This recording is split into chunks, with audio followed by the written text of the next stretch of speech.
بسم الله الرحمن الرحيم. الرحمن علم القرآن خلق الإنسان علمه البيان الشمس والقمر بحسبان والنجم والشجر يسجدان والسماء رفعها ووضع الميزان ألا تطغوا في الميزان وأقيموا الوزن بالقسط ولا تخسروا الميزان والأرض وضعها للأنام فيها فاكهة والنخل ذات الأكمام والحب ذو العصف والريحان فبأي آلاء ربكما تكذبان خلق الإنسان من صلصال كالفخار وخلق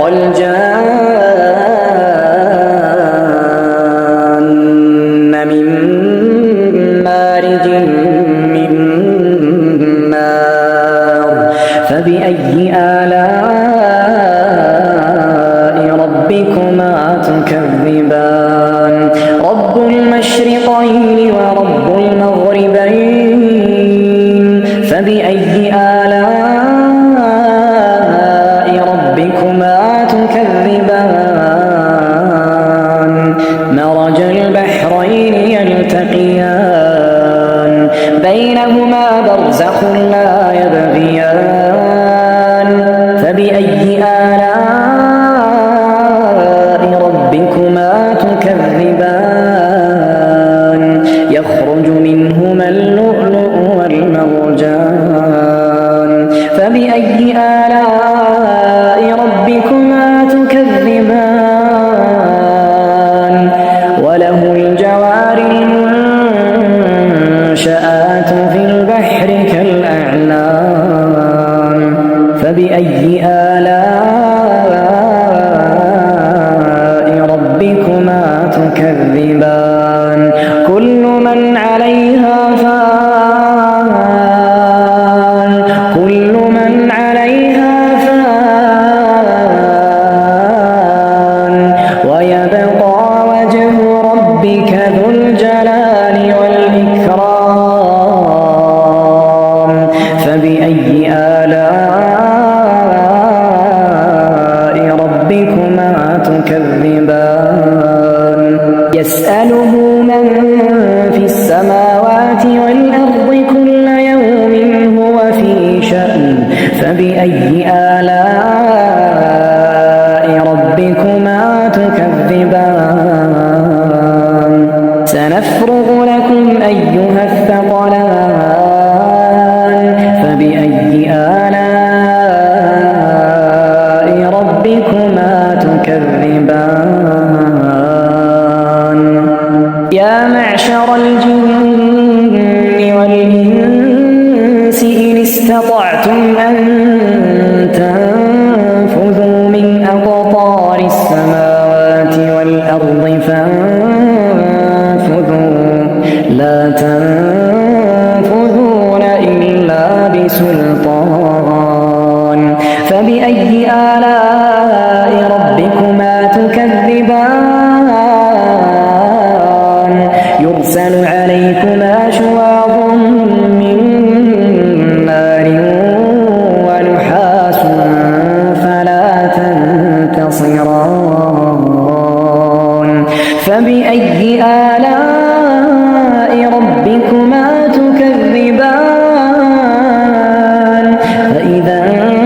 انشقت السماء فكانت وردة كالدهان فبأي آلاء ربكما تكذبان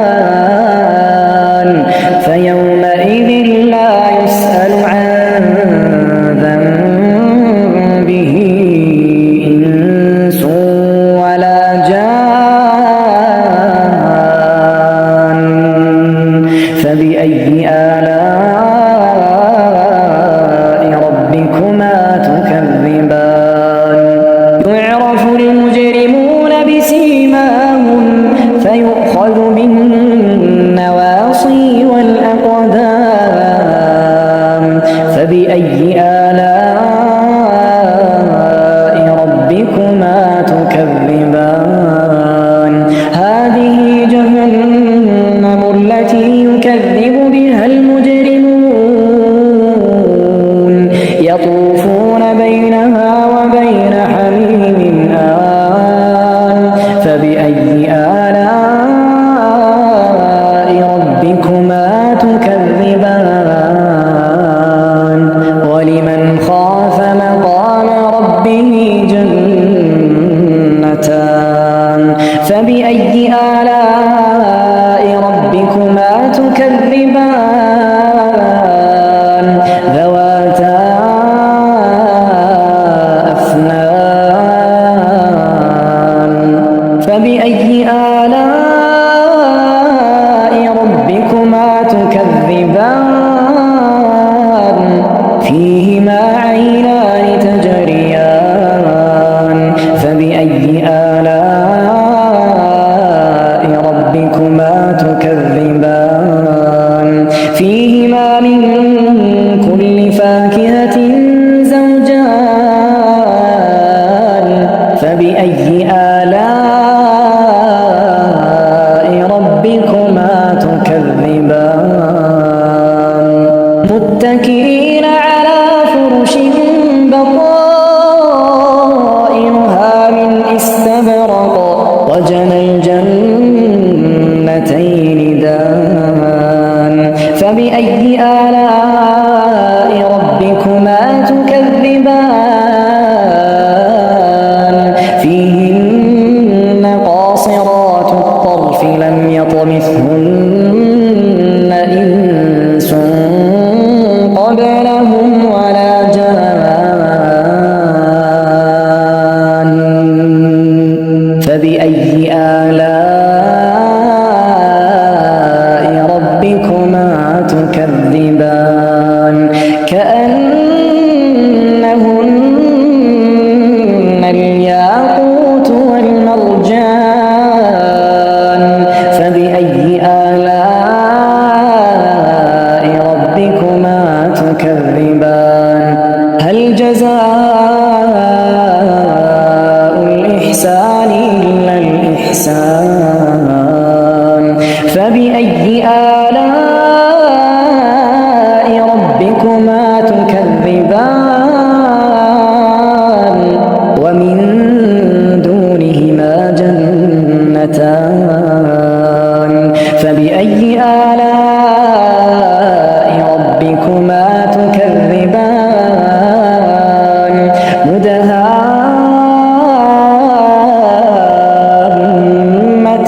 مدهامتان فبأي آلاء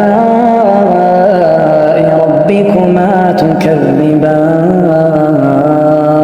فيهما عينان نضاختان فبأي آلاء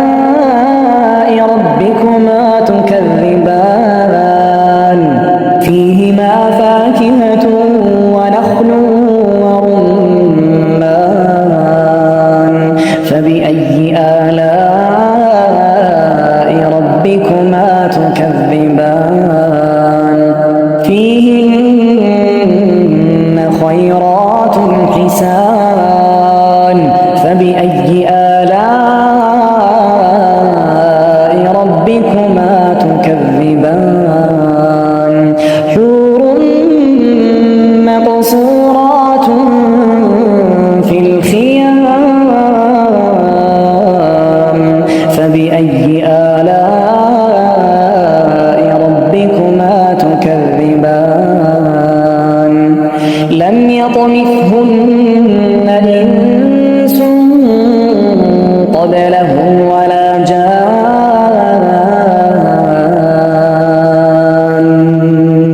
فبأي آلاء ربكما تكذبان متكئين على رفرف خضر وعبقري حسان فبأي آلاء